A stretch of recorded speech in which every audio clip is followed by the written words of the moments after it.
She agreed to spend one night for $1 million, but the CEO did not expect to fall madly in love. The metallic sound of the fork against the French porcelain plate echoed through the penthouse apartment in Manhattan. Nathan Cole watched mesmerized as Sophie Richards finished the presentation of the main course with the precision of an artist. Her delicate fingers moved with studied grace, microscopically adjusting the position of each element of the scallop sealed with champagne foam and caviar. Mademoiselle Richards is that. Nathan paused, searching for the right word. For the first time in years, his extensive vocabulary seemed inadequate. Sophie, she corrected him, gently, a discreet smile playing at the corners of her lips. When I'm cooking, I prefer Sophie. The businessman nodded, studying not only the dish in front of him, but also the woman who had prepared it. Sophie didn't fit the stereotype of the chefs. He knew there was no arrogance in her gestures, just a quiet confidence that emanated from her every move. How do you get that texture? Nathan asked, genuinely intrigued. I've tasted scallops in every starred restaurant in New York, but this... He gestured to his plate, unable to complete the sentence. Sophie tilted her head, slightly, her dark brown hair falling softly over one shoulder. Family secret, she replied with a sparkle in her green eyes that instantly captured Nathan's attention. My grandmother taught me that the real magic of cooking lies in timing, knowing exactly when to wait, when to act, when to simply observe. Nathan felt something different at that moment, a curiosity that went beyond the exquisite dish in front of him. In his 35 years of life, surrounded by Manhattan's elite, he rarely met people who surprised him. Sophie was different. The private chef had been recommended by his assistant for an important business dinner that was canceled at the last minute. Nathan decided to keep the service, intrigued by the extraordinary reviews he had read about her. Your restaurant in Brooklyn, he began, taking a sip of wine. I read about it. Richard's Kitchen, right? Why take jobs as a private chef when you have your own establishment? A flash of something worried pain crossed Sophie's face before she could mask it. Diversification is important in today's market, she replied diplomatically, busying herself with the unnecessary adjustment of a napkin. Nathan was an expert at reading people, an essential skill in the world of finance. Sophie's rehearsed answer aroused his curiosity even more. Discreetly, he picked up his phone and with a few quick taps asked his assistant for a complete survey on Richard's Kitchen. Dinner proceeded like a carefully choreographed dance. Sophie presented each dish with a story, a memory, a personal connection that transformed the meal into something much more than just food. Nathan found himself more interested in the stories than the food, and the food was exceptional. Let me guess, he said when she served dessert in elaborate millefeuille with vanilla custard from Madagascar. Your grandmother taught you this one too? Sophie laughed, a genuine sound that filled the room. Actually, this one is totally mine. I spent 3 months in Paris perfecting the technique. My father, she stopped abruptly, her smile fading. He always said I should follow my dreams no matter what the cost. Nathan noticed the change in her tone, and before he could stop himself, asked, and what was the cost? The silence that followed was heavy. Sophie straightened her immaculately white apron, a gesture that Nathan realized was a nervous habit. Mr. Cole. Nathan, he interrupted her. Nathan, she conceded, sometimes dreams come with a price we don't expect to pay. At that moment, Nathan's phone vibrated with a message from his assistant. The research on Richard's Kitchen revealed a story that Sophie had been trying to hide. The restaurant was on the verge of bankruptcy, suffocated by a massive debt incurred to cover medical expenses. Nathan looked at Sophie, who was now collecting the plates with professional efficiency, and made a decision that would change both their lives. How much is Richard's Kitchen worth to you? Sophie froze, her hands still clutching the fine crockery. Excuse me, your restaurant. What's its real value? Not the monetary one, but the personal one. It's my family's legacy, she replied without hesitation, lifting her chin. It's all I have. Nathan stood up, approaching her with the same calculated precision he used in his most important negotiations. What if I could help save you? I'm not looking for charity, Mr. Cole, Sophie replied, firmly taking a step back. It's not charity I'm offering, he retorted, his voice dropping to a more intimate tone. It's a proposal. The air between them became charged with tension. Sophie could feel the weight of what was to come, like a chef feels when a recipe is about to go wrong. $1 million, Nathan said simply. One night, the sound of breaking china echoed through the apartment, as the plate slipped out of Sophie's hand, shattering on the Italian marble floor. The noise seemed to awaken something in her: indignation, perhaps, or fear of her own considerations. "I think we're done for today, Mr. Cole," she said, her voice trembling slightly as she bent down to pick up the shards. "I'll send the invoice for tonight's service." Nathan knelt beside her, his fingers brushing hers, as they both reached for the same broken piece. "Think of it as a business transaction, Sophie. You're a businesswoman after all." "I'm a chef," she corrected, standing up abruptly. "And some things aren't for sale." As Sophie hurriedly gathered her belongings, Nathan watched her with an interest that went beyond physical desire. There was something about her, a mixture of vulnerability and strength, that intrigued him deeply. "The offer stands," he said when she reached the door. "For a week." Sophie paused for a moment, her hand on the doorknob. Without turning, she replied, "Good evening, Mr. Cole." When the door closed, Nathan remained motionless, the taste of the last dish still on his tongue, the soft scent of vanilla and spices wafting through the air. For the first time in his life, he wasn't sure if his money would be enough to get him what he wanted in Richard's kitchen. Sophie stared at the pile of bills on the stainless steel counter. The dim morning light filtered through the foggy windows, illuminating the numbers that seemed to dance before her exhausted eyes. 9 days. That was all the time left before the bank started the foreclosure process. "More coffee, dear." Maria, the waitress who had worked at the restaurant for 20 years since Sophie's father was still alive, approached with the thermos. "No, thank you," Sophie replied, forcing a smile. Maria was more than an employee, she was practically family. The thought that she might soon have to fire her made her stomach turn. The phone vibrated, displaying a message from the bank. Sophie hesitated before opening it, her fingers trembling slightly over the screen. It was the warning she had been dreading: official confirmation of the deadline for paying off the debt. Her hands unconsciously touched the pendant around her neck, a small charm in the shape of a wooden spoon that her father had given her when she completed her culinary training in Paris. "Always trust your instincts in the kitchen, Piccola," he used to say, his Italian accent stronger when he used words of endearment. Nathan Cole's proposal echoed in her mind like a persistent song that refuses to go away. $1 million. One night. The sum was more than enough to save the restaurant and still have enough left over to modernize the kitchen. But the price? Sophie walked over to the oven, automatically checking the bread that was baking. The familiar aroma of yeast and flour usually calmed her down, but today it seemed suffocating. Through the kitchen window, she could see the tables in the main hall, where generations of families had celebrated birthdays, engagements, graduations. Each chair held a story. Sophie, the voice of Kevin, her 19-year-old sous chef, interrupted her thoughts. "The organic supplier is here. He says he can't deliver without late payment." She closed her eyes for a moment, taking a deep breath. "Tell him I'll make a transfer this afternoon." One more lie to keep up appearances, one more promise she didn't know if she could keep. His cell phone vibrated again. This time it was a message from an unknown number. "Dinner was exceptional. The offer still stands." Nathan Cole. Sophie felt her cheeks burn. How had he gotten her number? The answer was obvious: money bought information in New York. She was about to delete the message when Maria appeared in the kitchen again. "Sophie, darling, the Hendersons are here. They came to say goodbye before moving to Florida. They want to thank you personally for 30 years of family dinners." The elderly couple were sitting at their usual table near the window. Mrs. Henderson had tears in her eyes when Sophie approached. "This place," she said, holding Sophie's hand, "is where Arthur proposed to me, where we celebrated the birth of our children.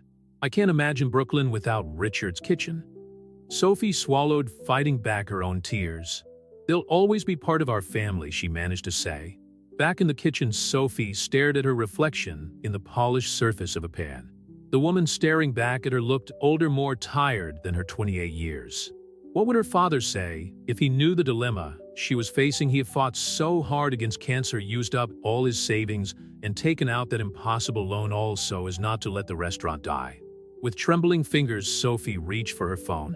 She reread Nathan's message several times before finally replying, "We need to talk." "Not here." The reply was almost instantaneous, the high line. "Tomorrow, 7 a.m. Sophie put the phone away, feeling as if she had just signed some kind of pact with the devil. But as she watched Maria serving the Hendersons, Kevin preparing sauces with the dedication of someone who really loves his job, and thought about all the other lies intertwined with Richard's kitchen, she realized that some choices, however difficult, have to be made. The rest of the day passed like a blur. Sophie cooked automatically, her precise movements born of years of practice, while her mind wandered between memories of the past and anxieties about the future. Each dish that left the kitchen carried a little more of her soul, as if she were unconsciously saying goodbye to something precious. When the last customer left and the lights went out, Sophie remained in the kitchen alone. She picked up one of her grandmother's old handwritten recipes, the corners yellowed by time, the sauce stains testifying to years of use. La cucina e amore was written at the top of the page in her Nana's elegant handwriting. The kitchen is love. Forgive me, Nana. Sophie whispered to the paper, a solitary tear falling onto the faded words. Sometimes love demands sacrifices we never imagined we'd make. That night, as she closed the restaurant, every familiar sound, the clink of dishes being put away, the hum of the industrial fridge, the creak of the old wooden floor, seemed charged with meaning. Sophie knew that her mind was made up, even as she didn't yet have the courage to admit it to herself. Tomorrow on the High Line, she would meet Nathan Cole. And for the first time in her life, Sophie Richards would put a price on something she had always considered non-negotiable: her dignity. The morning mist enveloped the High Line like an ethereal cloak when Sophie arrived at 7 o'clock. The elevated part, built on an old railroad track, was still practically empty, except for a few early morning joggers, and Nathan Cole, impeccably dressed in a gray suit, leaning on one of the parapets overlooking the Hudson River. "I thought you weren't coming," he said without turning around, as if he could sense her presence. Sophie approached, keeping a calculated distance. She had been up all night rehearsing this moment, but all the carefully prepared words seemed inadequate now. "I can do it," she declared, her voice firmer than she felt. Nathan finally turned to face her, an almost imperceptible smile playing on his lips. "I'm listening. The money goes straight to paying off the restaurant's debt. No transfers to my personal account." Sophie kept her gaze fixed on his eyes, refusing to show any hesitation. "And I want a mutual confidentiality agreement drawn up by my own lawyer." "I expected that," Nathan replied, reaching into his leather briefcase and pulling out a folder. "I've prepared a draft agreement. Your lawyer can review it and suggest changes." Sophie picked up the documents with hands she was struggling to keep steady. "There's one more thing," she continued. After it's all over, you can't show up at the restaurant anymore. No surprise visits, no try to make contact." Something flashed across Nathan's face, disappointment perhaps, but was quickly replaced by his usual controlled expression. "That won't be a problem." A heavy silence settled between them. In the distance, the sound of the city waking up gradually grew distant, horns, the roar of the subway passing under their feet, the growing murmur of voices. "Why me?" Sophie finally asked, the question that had plagued her since that night on the rooftop. Nathan took a step closer, his expensive perfume mixing with the humid morning air. "Because you intrigue me, Sophie. You have something money can't buy: integrity, passion for what you do. And yet here you are considering selling the one thing you swore you'd never trade." "Don't make it sound noble," she retorted, feeling the tears threaten to come. "We both know this is about power. You're used to getting what you want, and you're used to fighting for what you believe in," he replied softly. "Maybe that's why we're here." Sophie took a step back, needing physical distance to maintain mental clarity. The sun was beginning to rise over Manhattan, painting the skyscrapers in golden hues that would normally enchant her. Today, however, the city's beauty seemed like a cruel irony. When she asked, her voice almost a whisper, "Friday, I'll give your lawyer enough time to review everything." Nathan held out a card. "This is my lawyer's number.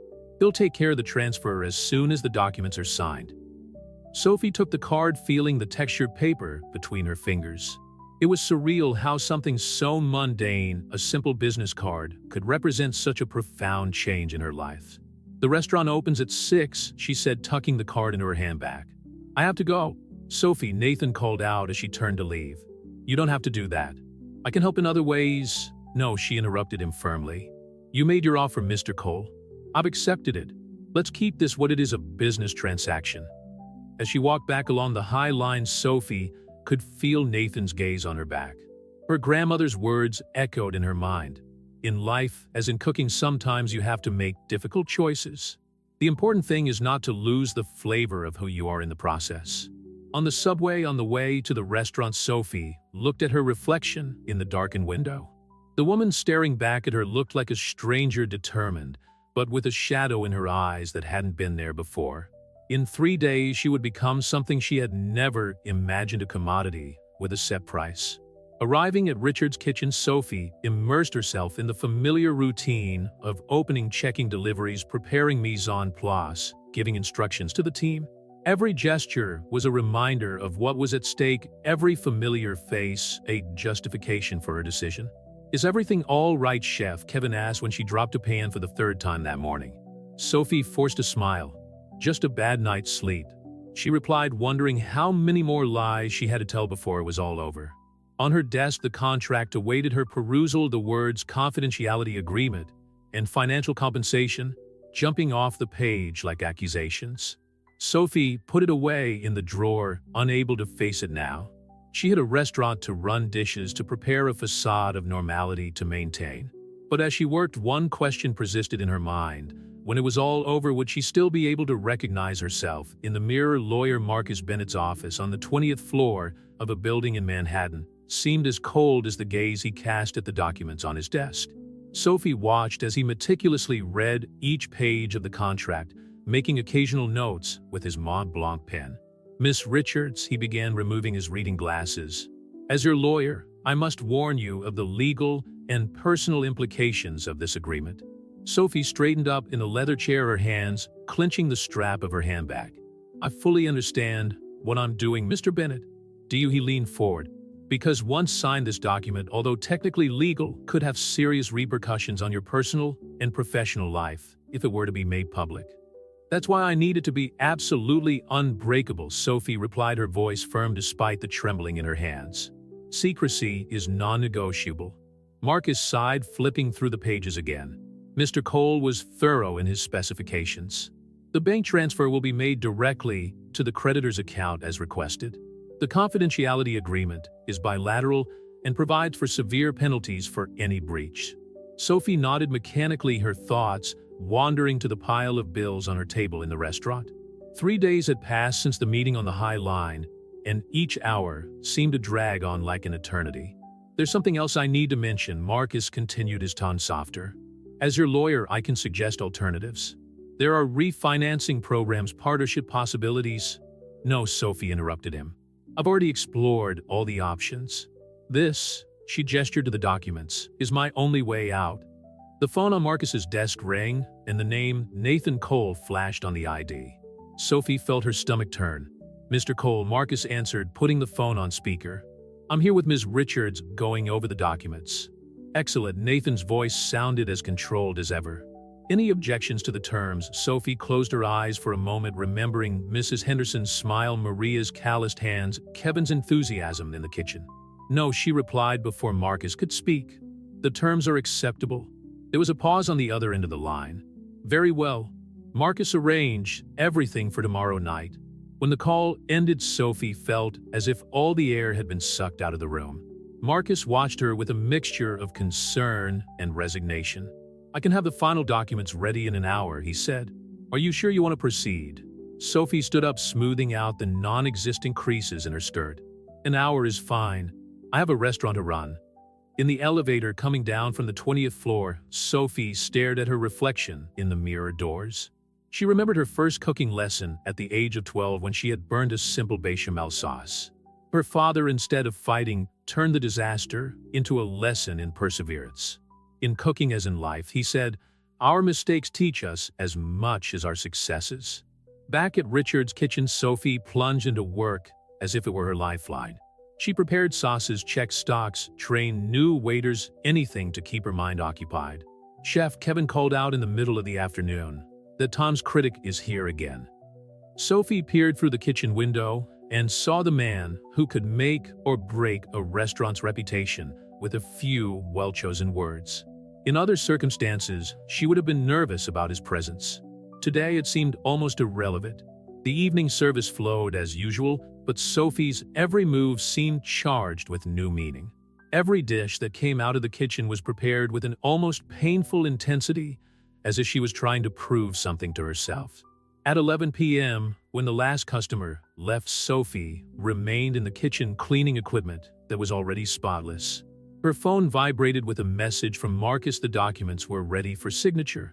Chef Maria appeared in the kitchen doorway. "Is everything all right? You seem different today." Sophie forced a smile. "Just tired, Maria. Go home, it's past time." Alone again, Sophie picked up one of the old embroidered tablecloths that her grandmother cherished so much. The delicate fabric still carried the subtle scent of lavender that her Nana always used. "Forgive me, Nana," she whispered, carefully folding the cloth. "Sometimes in order to preserve something we love, we have to sacrifice something we are." Her phone vibrated again.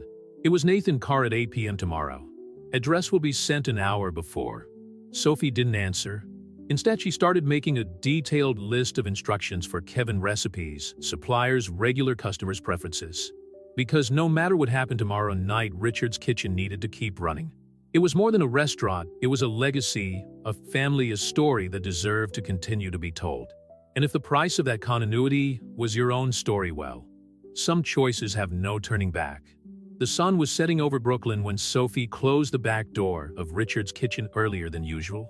It was 6:30 p.m., and for the first time in years, she wouldn't be there during evening service. Kevin, her sous chef, had been given detailed instructions in a look that carried more meaning than words could express. "I'm sure everything is under control," she said, trying to keep her voice steady as she adjusted his apron, a motherly gesture she had inherited from her grandmother. "Chef, is everything all right?" Kevin asked, concern evident in his young eyes. "You never leave before the rush." Sophie forced a smile. "Sometimes we need to rely on others to grow up, don't we?" Her words carried a weight that the boy couldn't understand. In her small apartment 3 blocks from the restaurant, Sophie stared at the black dress hanging on the closet door. It was simple, but elegant, bought especially for this evening with the money that should have gone towards new kitchen utensils. The irony didn't escape her. The phone vibrated with a message from Nathan: "Driver will arrive in 30 minutes. Address the Peninsula Hotel Presidential Suite." Sophie sat on the edge of the bed, her hands trembling slightly as she applied her lipstick. In the mirror, she saw reflections of herself. At different times, the little girl learning to make pasta with her Nana, the teenager determined to become a chef, the woman who took over the restaurant after her father's death. Each version seemed to judge the current one. The intercom rang at 7:30. In the elevator, Sophie took a deep breath, the soft scent of jasmine, another gift from her grandmother, mingling with the metallic aroma of the confined space. The driver, discreet in his black uniform, maintained a professional silence throughout the journey to Manhattan. The Peninsula Hotel stood imposingly against the New York night sky. Sophie walked through the luxurious lobby feeling like an intruder despite her expensive dress and careful makeup. The private elevator to the presidential suite required a special key card which the concierge provided with quiet efficiency. When the doors opened directly into the suite, Sophie was greeted not by Nathan, but by a sight that brought her to an abrupt halt. Her kitchen was there. Not a real one, of course, but a meticulous replica of her space in Richard's Kitchen, from the industrial stove to the copper pans, hung exactly as she kept them. "I thought you might feel more comfortable in familiar surroundings." Nathan's voice came from behind her. He was impeccable in a navy blue suit, holding 2 glasses of champagne. Sophie felt her defenses momentarily falter. "How?" "I had help from your team," he admitted, offering her a glass. Maria was particularly helpful with the details. The mention of Maria brought Sophie back to reality. Every person on her team, every detail in that kitchen represented exactly why she was there. "Do you want me to cook?" she asked, her voice rougher than she had intended. Nathan took a step towards her, but kept a respectful distance. "I want you to feel at home. Whatever happens tonight should be on your terms." Sophie took a sip of her champagne, needing the alcohol to calm her nerves. "My terms," she laughed humorlessly. "My terms would be to be in my restaurant right now, preparing the tasting menu for the couple celebrating 25 years of marriage at table 7. We can still cancel that," Nathan said softly. "I can find another way." "No," Sophie interrupted him, slamming her glass down harder than necessary. "Don't do that. Don't pretend this is about helping me. You want something from me, and I need your money. Let's keep things clear." Nathan studied her for a moment, his face a mask of professional calm. "As you wish." But first dinner, Sophie looked at her kitchen, but not really hers. It was like being in a dream where everything seems familiar but slightly wrong. All right, she agreed, removing her earrings and putting them in her handbag. But I'll cook. For the next 45 minutes, Sophie lost herself in the familiar ritual of preparing a meal. Her movements were precise, automatic, like a dance rehearsed thousands of times. It was easier that way, concentrating on the ingredients, the temperatures, the exact times. It was safer than thinking about what would come next. Nathan watched her work, sitting in what would be the equivalent of his usual place at the Richards kitchen counter. The silence between them was punctuated only by the soft sound of knives cutting oil, sizzling pans clinking. "Why a replica of my kitchen?" Sophie finally asked as she finished the main course. "Because that's where you're most real," Nathan replied simply. "And tonight, I want to meet the real Sophie Richards." She froze for a moment, the spoonful of sauce hanging in the air. The real Sophie Richards would never be here. And yet here you are? The rest of the evening would unfold like a sequence of surreal moments, each carrying the weight of a choice that could not be undone. But in that instant, standing in a perfect copy of her kitchen, Sophie realized that some truths are more complex than simple right or wrong. Sometimes being true to yourself means accepting that not all choices are the ones we dream of making. Dinner had been over for an hour, but the plates still remained untouched on the counter of the replicated kitchen. Sophie was sitting on the sofa in the presidential suite, her shoes abandoned by her side, while Nathan poured the third glass of red wine. "Why gastronomy?" he asked, breaking the silence that had settled between them. It was a simple question, but Sophie recognized his attempt to humanize the moment, to turn this evening into something more than a transaction. "My grandmother used to say that food is the only truly universal language," Sophie replied, swirling the wine in her glass. "When words fail, a well-prepared dish can say everything we need." Nathan sat down in the opposite armchair, discreetly loosening his tie. "And what was your food saying tonight?" Sophie met his eyes for the first time since they'd finished eating.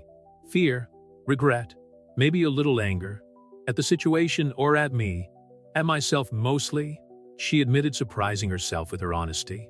For having gotten to this point, Nathan leaned forward, his elbows resting on his knees. "Tell me about your father," he asked softly. "The man who built Richard's kitchen?" Sophie felt her throat tighten. "Why?" "Because I want to understand what that restaurant means beyond the numbers on a spreadsheet." She closed her eyes for a moment, letting the memories flow. Anthony Richards, the son of Italian immigrants who arrived with nothing but a few family recipes and a lot of dreams. Her voice faltered slightly. He worked as a dishwasher for 10 years until he managed to scrape together enough money to rent that space in Brooklyn. Nathan listened intently, his normally impassive face showing signs of genuine interest. "He met my mother when she was a waitress in another restaurant. She died when I was 8, but to this day, I can hear her laughter echoing in the kitchen." Sophie took a sip of wine, finding the courage to continue. "The cancer appeared 3 years ago. Dad hid it from everyone. At first, he didn't want to worry anyone. When we found out, it was already too advanced. And he took out the loan for the treatment," Nathan added softly. "He didn't want," as Sophie laughed humorlessly. "He said he'd rather sell the restaurant than leave me with a debt. But I insisted. I convinced him that we would find a way." The silence that followed was heavy with the weight of past choices and their present consequences. Nathan stood up, walking over to the window that offered a panoramic view of Manhattan. "I have a confession to make," he said, still with his back to her. "It was no coincidence that you were asked to cook in my penthouse that night." Sophie felt her body stiffen. "What do you mean?" "I already knew your story. Richard's kitchen had been on my list of possible acquisitions for months." He turned to face her. "But I wanted to meet the chef who turned down every takeover offer, even from the brink of bankruptcy." The revelation hit Sophie like a punch in the gut. So all this, the proposal, was calculated from the start. At first, yes, Nathan admitted, his honesty surprising. "It was just another business deal. But then you walked into that kitchen and turned a simple dinner into an experience that made me question everything I thought about value and meaning." Sophie stood up abruptly, her bare feet sinking into the luxurious carpet. "Don't make it sound romantic. You saw an opportunity to get what you wanted, and you took it. And you're doing the same, he replied, his calm voice contrasting with her agitation. We're more alike than you'd like to admit, Sophie. She walked into the replicated kitchen, her fingers tracing the familiar outline of the stove. The difference is that you chose this path. I was pushed onto it. Nathan followed her, keeping a respectful distance. There's still time to change your mind and lose everything my father fought for. Sophie shook her head. I can't. The clock on the wall read 23:45. In 15 minutes, it would officially be the day Sophie Richards sold her dignity to save her family's legacy. The thought made her shiver slightly. Is it cold? Nathan asked, already removing his jacket. No, she replied, but accepted the coat when he offered it. The thin fabric still carried the warmth of his body, and Sophie allowed herself for a brief moment to imagine a different scenario, one where they had met under different circumstances. You know what's ironic, she said, breaking the silence. My father always said that the mark of a good chef is not just knowing how to cook, but knowing the value of each ingredient. I wonder what he would think of the value I put on myself. Nathan took a step towards her, his hand hesitating in the air before lightly touching her face. Maybe you would understand that sometimes the highest price you can pay is for something you love. Sophie closed her eyes, allowing herself to feel the touch for a moment before pulling away.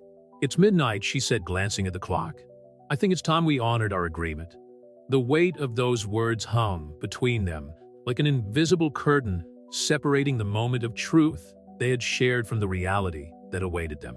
Sophie knew that whatever happened in the next few hours, nothing would ever be the same. The ticking of the clock at midnight seemed deafening in the presidential suite of the Peninsula Hotel. Sophie remained motionless, aware of the weight of Nathan's jacket on her shoulders and his gaze fixed on her face. We could start with a shower, Nathan suggested softly, breaking the tension. There's a bathrobe for you in the main bathroom. Sophie nodded, mechanically grateful for the chance of a few moments alone. The bathroom was larger than her bedroom in the Brooklyn apartment, all Italian marble and gold details. As the hot water filled the tub, she looked at her reflection in the foggy mirror. Who are you? She whispered to the image that stared back at her. The woman in the mirror looked like a stranger, expensive makeup, elegant dress, perfectly groomed hair. So different from the chef who spent entire days with flour on her face and sauce on her apron. Steam filled the room as Sophie slid into the scented water. She closed her eyes, trying not to think about the moments that would follow, instead concentrating on the memories of the restaurant. The sound of the kettle whistling in the morning, the aroma of fresh bread, the laughter of the regulars. A soft knock on the door interrupted his thoughts. Sophie, Nathan's voice sounded hesitant. Is everything all right? Yes, she replied, her voice firmer than she felt. I'll just need a few more minutes. On the other side of the door, Nathan adjusted the room temperature and poured 2 more glasses of wine. Something had changed in him during dinner. The mask of the cool businessman was beginning to crack, revealing glimpses of vulnerability that he rarely allowed others to see. When Sophie emerged from the bathroom, wrapped in her white silk robe, she found Nathan sitting on the sofa, shirt sleeves folded to his elbows, tie abandoned on a chair. He looked more human this way, less intimidating. Come here, he asked, indicating the seat next to him. When she hesitated, he added, just to talk. Sophie approached cautiously, taking a seat at the opposite end of the sofa. About what? About dreams, he replied, surprising her. Not the ones that involved money or success. The real ones.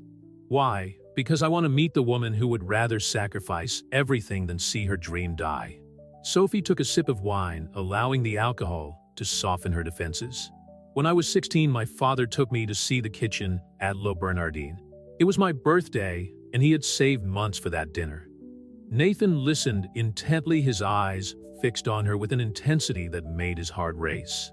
Chef Eric Reipert stopped by our table. She continued, a small smile playing on her lips. Dad told him I dreamed of being a chef. Do you know what Reipert said? Nathan shook his head. He said that being a chef isn't a profession, it's a vocation. It's putting your heart in every dish, it's turning memories into flavors. Sophie paused, swallowing the knot in her throat. Richard's Kitchen isn't just a restaurant. It's where I learned that love can be measured in tablespoons and cooking time. And now you're here, Nathan said softly, measuring love in dollars. The words hit Sophie like a slap. She stood up abruptly, walking over to the window. The lights of Manhattan twinkled like fallen stars, indifferent to the drama unfolding on the 30th floor. "Don't make this harder," she whispered.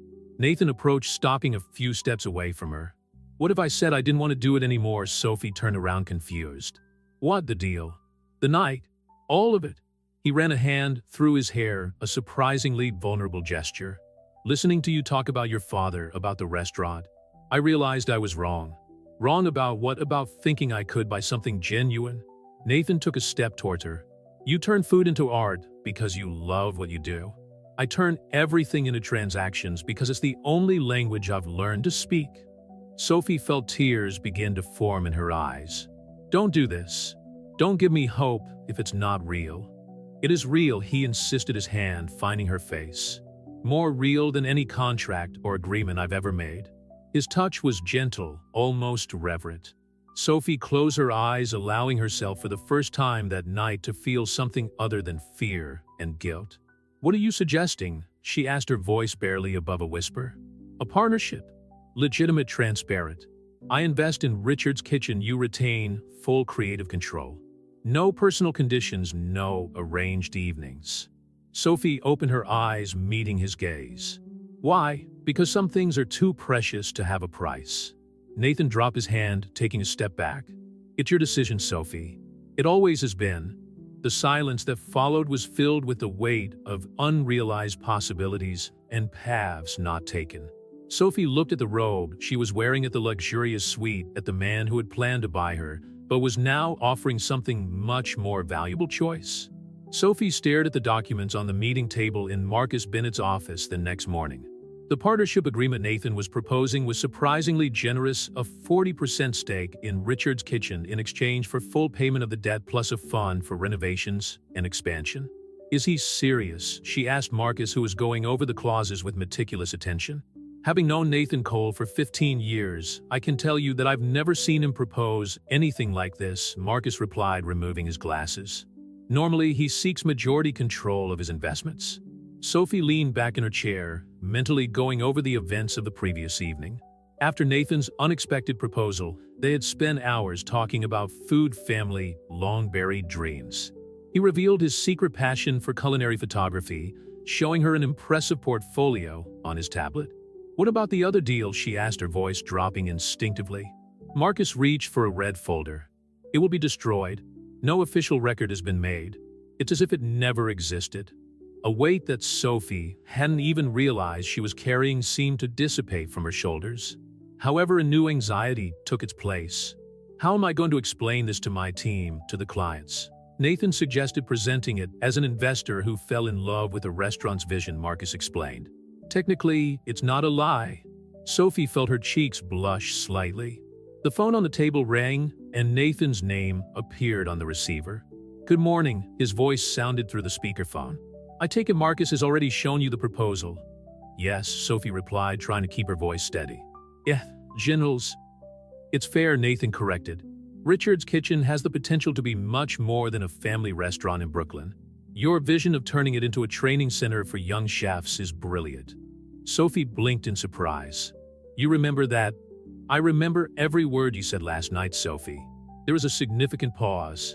"Even about that secret ravioli recipe your grandmother brought back from Tuscany?" An involuntary smile appeared on Sophie's lips. The conversation about that particular recipe had taken place around 3 in the morning, when they were both sitting on the floor of the replicated kitchen, sharing stories and the last bottle of wine. "I need time," she said. "To think, to consult." "Of course," Nathan interrupted gently. "Take all the time you need." "But Sophie, yes, have dinner with me tonight. Not on the rooftop, not at the hotel. A normal dinner in a normal restaurant." Marcus pretended to be absorbed in his documents, but Sophie could see a small smile on his face. "Define normal," she challenged, surprising herself with a playful tone. "Well, there's this little Italian place in the village," Nathan began. "No," Sophie interrupted him. "If we're going to do this, it'll be at Richard's Kitchen. I want you to see the restaurant running on a normal night. No pressure, no deals, just dinner." The silence on the other end of the line made Sophie wonder if she had been too bold, but then she heard Nathan's soft laugh. "730, he suggested. "Back table near the kitchen," she confirmed. "And Nathan, yes, don't wear a suit."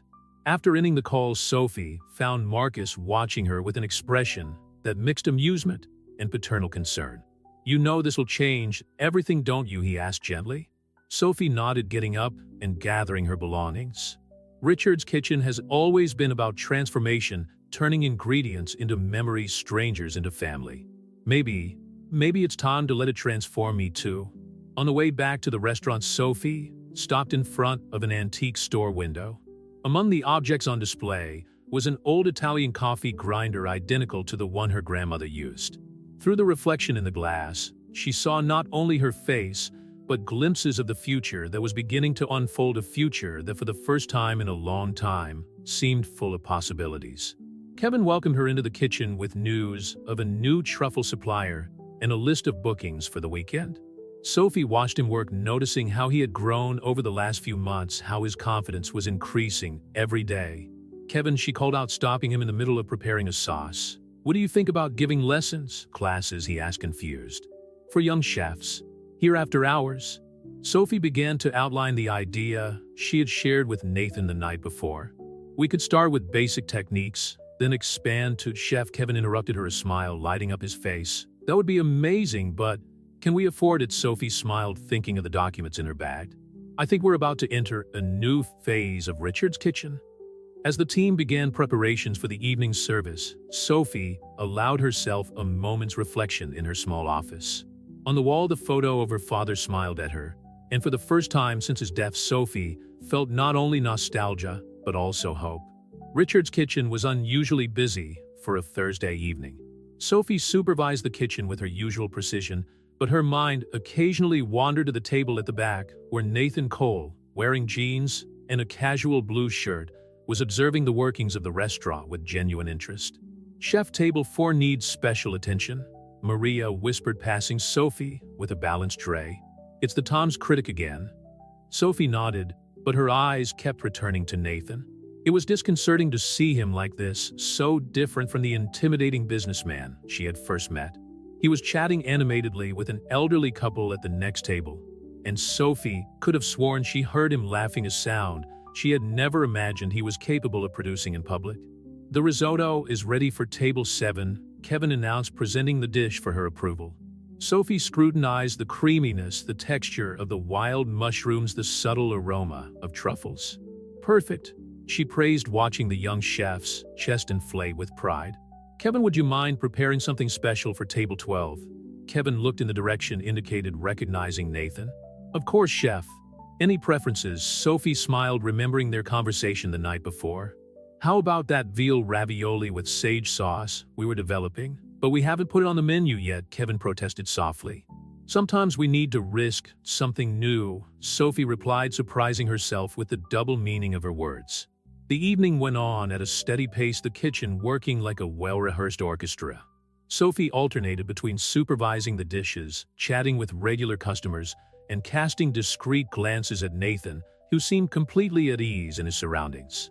Around 10 p.m., when the traffic began to die down, Sophie finally took a moment to approach his table. So she asked, removing her apron, "What's your verdict on a normal night at Richard's Kitchen?" Nathan gestured for her to sit down. "Normal is the last word I would use to describe this place," he replied, his eyes twinkling. "I've seen at least 3 marriage proposals, a reunion of brothers who hadn't spoken for decades, and a 9-year-old lady celebrating her birthday with 4 generations of her family. The best restaurants don't just sell food," Sophie quoted, recalling her father's words. "They sell moments. And you've created a place where those moments happen naturally." Nathan paused, savoring the last bit of ravioli.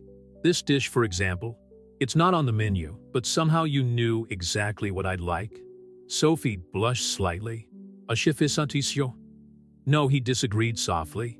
"You paid attention last night when I mentioned that my mother used to make ravioli on Sundays." He left the sentence incomplete, but his eyes communicated a gratitude that words could not express. Maria approached with a bottle of red wine. "Courtesy of the house," she announced with a knowing smile, pouring 2 glasses before discreetly leaving. "Your team," Nathan commented, observing the coordinated movement of waiters and assistants. "They're not just employees, they're family." "That's why your proposal means so much," Sophie admitted, twirling her glass between her fingers. I'm not just saving a restaurant, I'm preserving a home. On that note, Nathan leaned forward, his voice lowering. I have some ideas for expanding the training program. There's a space on the second floor that could be converted into a school kitchen. Sophie felt her heart race at the possibilities. Do you really believe that in the potential of this place? I believe you, he replied simply. The rest is consequence. The sound of plates being cleared and chairs being put away signaled the end of another night of service. The staff began their closing routine, moving with the familiarity of someone who knows every inch of the space. Would you like to see the rest of the restaurant? Sophie offered, standing up. Including the famous second floor. Nathan followed her through the kitchen, where Kevin was still finishing cleaning his station. On the way to the staircase, Sophie showed him the old pantry that her grandfather had turned into a wine cellar, the exposed brick walls still retaining their original 1920s markings. This place has history, Nathan observed, running his fingers along the textured walls. And a future, Sophie added, surprised by the conviction in her own voice.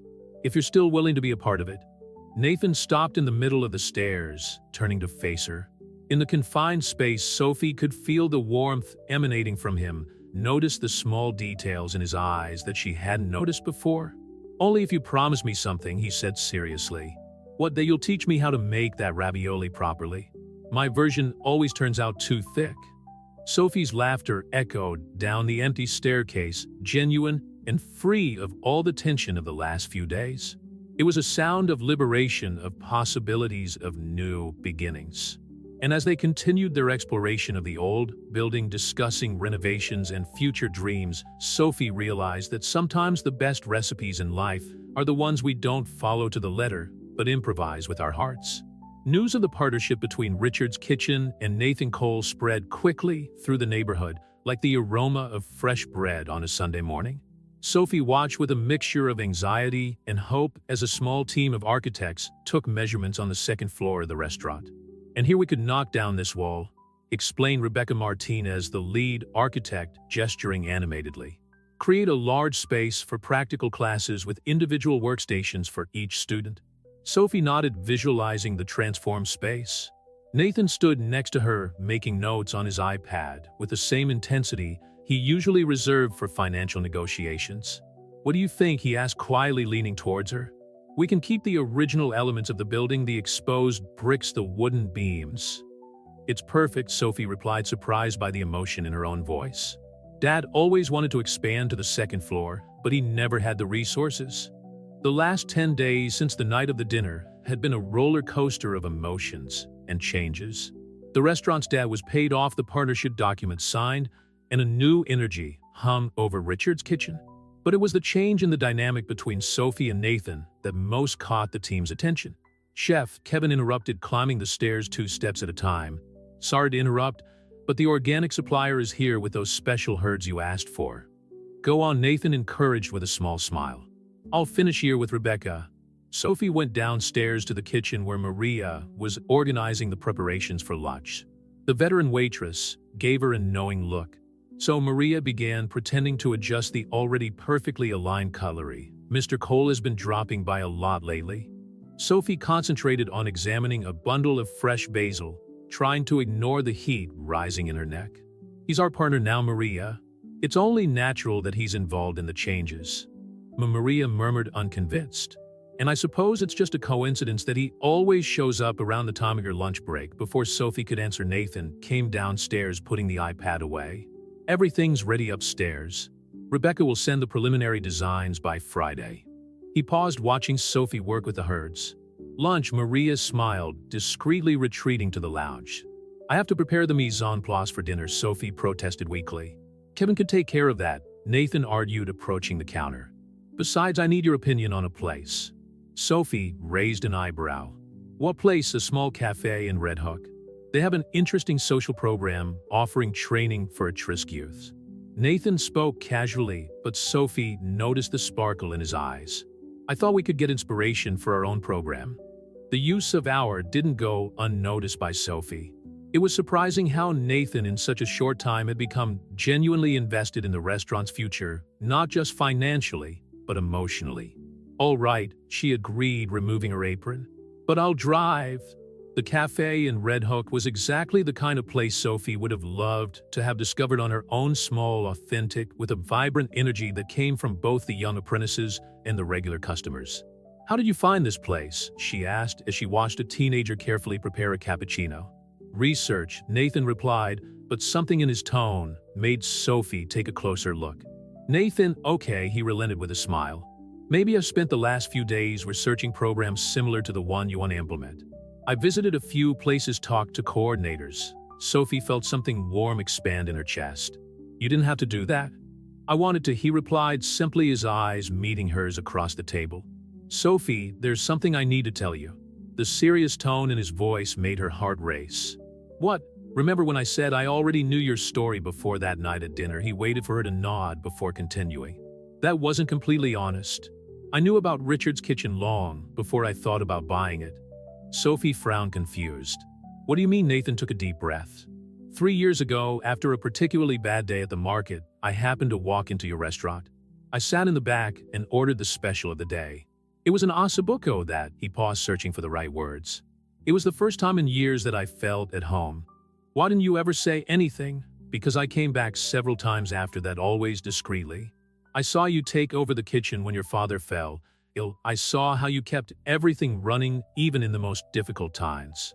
Nathan reached out lightly, touching her fingers on the table. "When I heard about the financial difficulties, my first instinct was to make an offer to buy. But then you made that other offer," Sophie added softly. "My worst moment," he admitted. "And, ironically, what made me realize that some things are too valuable to be priced." The silence that followed was filled with the buzz of coffee, the sound of cups clinking, distant laughter. Sophie looked down at her hands clasped together on the table, thinking about how fate sometimes takes tortuous paths to get us where we need to be. "I think we need a new recipe," she finally said. "What do you mean, for Richard's Kitchen?" "Something that represents this new chapter." Sophie smiled, squeezing his hand lightly. "How about we start with that ravioli?"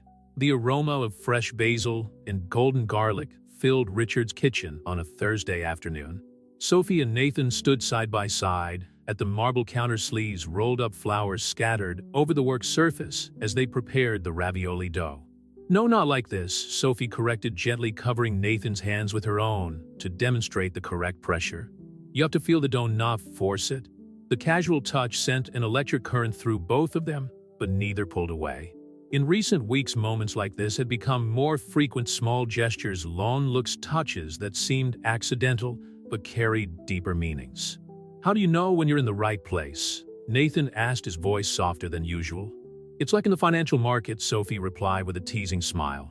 "You have to trust your instincts." Nathan laughed, a sound that still surprised the restaurant staff.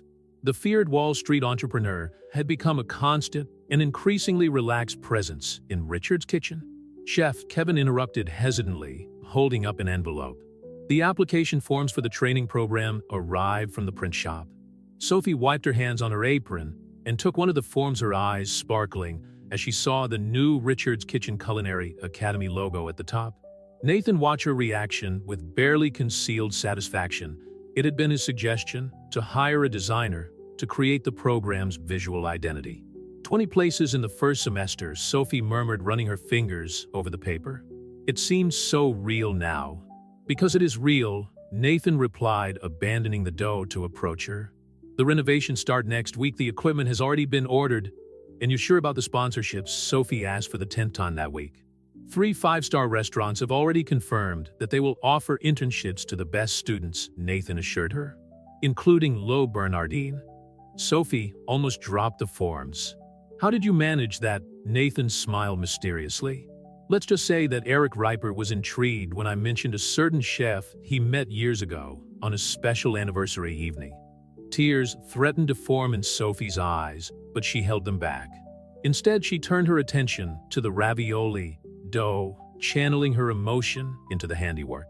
"You know," she said after a few moments, "I still can't understand how we went from that night at the peninsula to this." This. Nathan stopped kneading the dough, his face taking on a serious expression. "That night showed me something that years of business couldn't teach me." "What?" "That sometimes you have to lose something to understand its true value." He moved closer, brushing some flour off her cheek with his thumb. "Or almost lose in our case."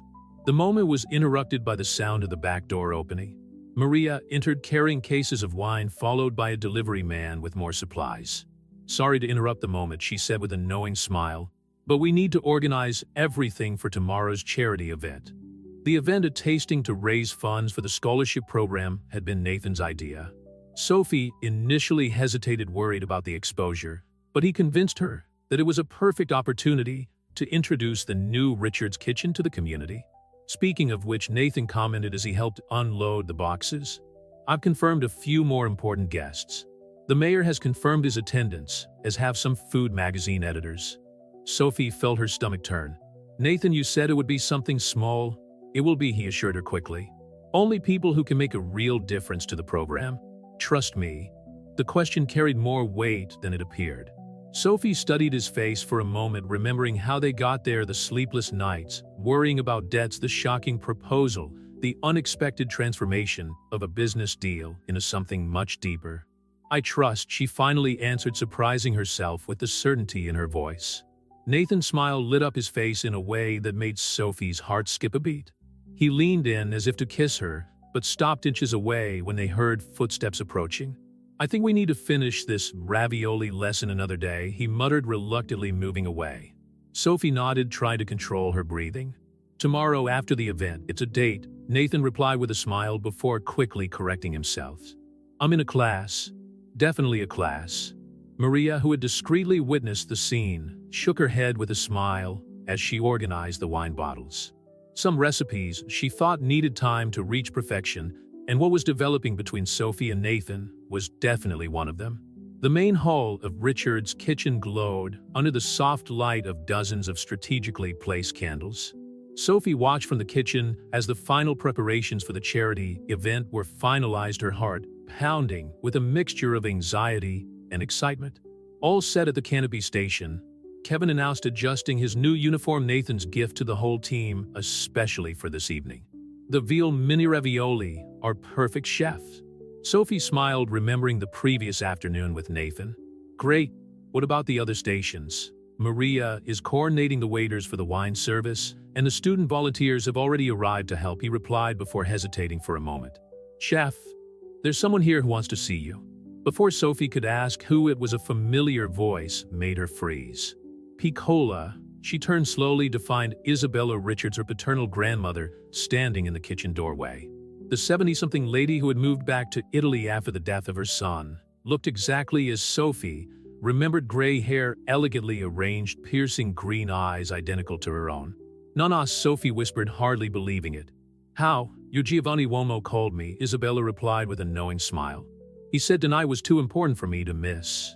Sophie felt the tears start to pour. Nathan had tracked down her grandmother in the small Tuscan town where she lived and arranged for her to come without mentioning anything.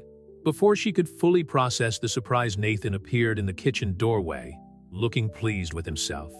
"I thought you might want your most important culinary critic present tonight," he said softly. Isabella studied Nathan with interest. "So this is the famous Uomo di Affari who was helping to make my Antonio's dream come true." "Nathan Cole, ma'am." He introduced himself formally, but Isabella dismissed the formalities with a typical Italian gesture. "It's just Isabella to me," she declared before turning to the kitchen with experienced eyes. "Now, Sophie, let me see what you've prepared for this important evening." For the next 30 minutes, Isabella inspected each station, tasting sauces, adjusting seasonings, and occasionally murmuring words of approval in Italian. Sophie watched her with a mixture of nostalgia and gratitude, while Nathan stood discreetly in the background, clearly pleased with the result of his surprise. "You didn't have to do that," Sophie managed to say when she finally had a moment alone with him. "Yes, I did," Nathan replied, his eyes serious. "Sophie, you're about to turn your family's legacy into something even greater. Your grandmother deserves to see that." Before she could reply, the first guests began to arrive. The event, which Nathan had promised would be small, quickly filled the restaurant with an impressive mix of renowned chefs, food critics, social investors, and important figures from the local community. Sophie watched from the kitchen as Nathan navigated the room with a natural grace, introducing people, explaining the training program, building the connections that would turn the dream into reality. He seemed completely in his element. but his eyes often sought hers through the kitchen door, as if he needed to make sure she was okay. "He looks at you the way his nano looked at me," Isabella commented softly beside him, making Sophie blush. "No, it's not like that." "No, then tell me, Piccolo, why do your hands shake when he's around? Why do your eyes sparkle when he comes into the kitchen?" Isabella smiled knowingly. "Love is like a good sauce, Sophie. There's no point in denying the ingredients when the taste is there." Sophie was about to protest when Eric Ripert entered the kitchen, followed by Nathan. The legendary chef greeted Isabella like an old friend before turning to Sophie. "Miss Richards," he said in his characteristic French accent, "your father would be proud. This program is exactly the kind of initiative the industry needs." "Thank you, chef," Sophie replied, thrilled. "It means a lot coming from you." The evening went on like a dream. Guests praised the food, pledges of support for the program multiplied, and Richard's kitchen seemed to vibrate with a new and promising energy. But for Sophie, the most significant moment came when she found Nathan and Isabella chatting in Italian in a quiet corner of the room. "Non ho mai visto mia nipote così felice," she heard her grandmother say.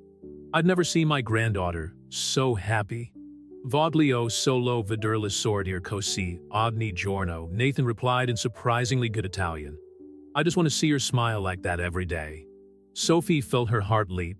When had Nathan learned Italian? How many other secrets did he still keep? The answer would come later when the last guest left, and Isabella retired to the hotel, leaving Sophie and Nathan alone in the silent kitchen. So he began unbuttoning his jacket. "I guess we still have a ravioli lesson pending," Sophie smiled, realizing that some recipes, like some loves, need the right amount of time to work. The morning after the charity event brought a different energy to Richard's kitchen. Sophie arrived earlier than usual, finding Isabella already in the kitchen preparing coffee in the old Italian method she had taught her granddaughter years ago. "Buongiorno, Piccola," Isabella smiled, pouring a cup of the strong, aromatic coffee. "I see I'm not the only one who couldn't sleep." Sophie accepted the cup, inhaling the familiar aroma that brought back so many memories. "How do you know Nathan was learning Italian?" Isabella laughed softly. "So that's what kept you awake?" She sat down next to her granddaughter in the small office. "He called me 3 weeks ago, wanted to learn a few basic phrases. He said he wanted to surprise you." 3 weeks, Sophie murmured, mentally calculating. It was even before the night at the peninsula before everything changed. "You know what your Nano always said," Isabella continued, her eyes shining with memories. "That there are two kinds of love, the one that happens like lightning and the one that grows like a vine, slow, steady, inevitable." The sound of the back door opening interrupted the conversation. Nathan entered carrying an old wooden box that made Isabella's eyes widen. "You found it," the lady exclaimed, getting up to examine the box. Sophie looked from one to the other in confusion. "What's this?" "Your early birthday present," Nathan replied, placing the box on the table. "Your grandmother mentioned that you always wanted a set just like hers." With hands shaking slightly, Sophie opened the box, revealing a complete set of handmade Tuscan cooking tools, just like the one her grandmother had brought back from Italy decades ago. "How?" she began, but her voice faltered. "I met an antique dealer in Florence during a business trip last year," Nathan explained. "When Isabella mentioned the set, I contacted him. It took a few weeks to locate all the original pieces." Isabella watched the scene with a satisfied smile. "I'll let you two talk," she said, heading for the door. "I have to call some old friends in Brooklyn. It's good to be back." When they were alone, Sophie finally found her voice. "Why do you do all this, Nathan?" He approached, taking one of the tools from the box, a small pastry cutter with carved wooden details. "Because ever since that first time I walked in here 3 years ago, I realized that there's something special about this place. It's not just about food, it's about connections, memories, moments that mark our lives." "What about that night at the peninsula?" Sophie asked softly. "Was it really about power, like you said?" Nathan put the cutter back in the box, his fingers lightly brushing hers in the process. "It was about fear," he admitted. "Fear that the only way I could get close to you was through a business transaction. It was my worst moment, Sophie, and ironically what made me realize I was in love with you long before that night." The silence that followed his confession was filled with the distant sound of the city waking up, of the kitchen equipment being switched on, of life continuing its inevitable course. "When did you decide to change your mind?" Sophie asked, her voice barely above a whisper. "The moment you started talking about your father, about this place." I realized that I was about to destroy something too precious to have a price. Nathan took a step towards her. Money has always been my language, Sophie. You taught me that there are things that can't be bought, they have to be earned, cultivated, deserved. Sophie thought of all the little changes she had noticed in him over the last few weeks, the way he interacted with the staff, how he took a genuine interest in the details of the restaurant, how he had secretly learned Italian, just to surprise her. Do you know what else my nonna always says? She asked, a small smile playing on her lips. That in cooking as in life, the best dishes are those that surprise us not for what they seem to be at first glance, but for what they turn out to be when we take the time to really get to know them. Nathan smiled, understanding the metaphor. And how long do you think you need to really get to know me? How long are you willing to wait? As long as it takes, he answered without hesitation. But perhaps we could start with a coffee. I hear your grandmother makes the best espresso in Brooklyn. Sophie laughed, the sound echoing through the kitchen like a promise of better days to come. Actually, she said, picking up 2 cups, she just taught me the secret. The transformation of the second floor of Richard's kitchen was almost complete when the first day of the Culinary Academy classes arrived. Sophie looked at the 20 young aspiring chefs, all wearing new white uniforms, their expressions varying between nervousness and excitement. Welcome to Richard's kitchen, she began, her voice steady despite the excitement that threatened to overflow. Each of you is here because you believe that cooking is more than a profession, it's a way of telling stories, of connecting people, of transforming lives. From the doorway, Nathan watched discreetly, wearing an apron with the Academy's new logo embroidered on it, a surprise gift from the team. Over the last few weeks, since their confession in the kitchen, their relationship had evolved naturally, like a perfect reduction, slow, intense, full of flavor. Chef Richards, a 17-year-old girl, raised her hand shyly. Is it true that Mr. Eric Reipert is coming to give a master class? Sophie smiled, exchanging a complicit glance with Nathan. Yes, Lucy. In fact, several renowned chefs will be part of our program. But before we can dream of Michelin stars, we need to master the basics. She gestured to the perfectly organized workstations. Today we start with something fundamental: fresh pasta. Isabella, who had decided to extend her stay in Brooklyn to help with the first weeks of the program, emerged from the pantry, carrying baskets of fresh ingredients. La base di tutto, she declared in Italian, making the students smile with her heavy accent. Every recipe has a story. Sophie continued, beginning to mix flour and eggs at her demonstration station. The pasta we're going to make today came from Tuscany with my grandmother, who learned it from her mother, who in turn... She paused, noticing Nathan approaching her station with a knowing smile. Who in turn adapted it from an ancient Roman recipe. He added, surprising the students with his knowledge. True cuisine is an unbroken line of tradition and innovation. Sophie felt her heart racing, as it always did when Nathan demonstrated how much he had absorbed from their conversations about gastronomy. He was no longer just the calculating businessman she had known. He had become an integral part of Richard's kitchen, understanding its deepest essence. The class continued with Sophie demonstrating techniques, Isabella correcting postures, and Nathan surprisingly adept at helping students with difficulties. At one point, Sophie caught him explaining in Italian to a student how to feel the correct point of the pasta. Your secret lessons with my nonna really worked, she commented when they got a moment alone by the sink.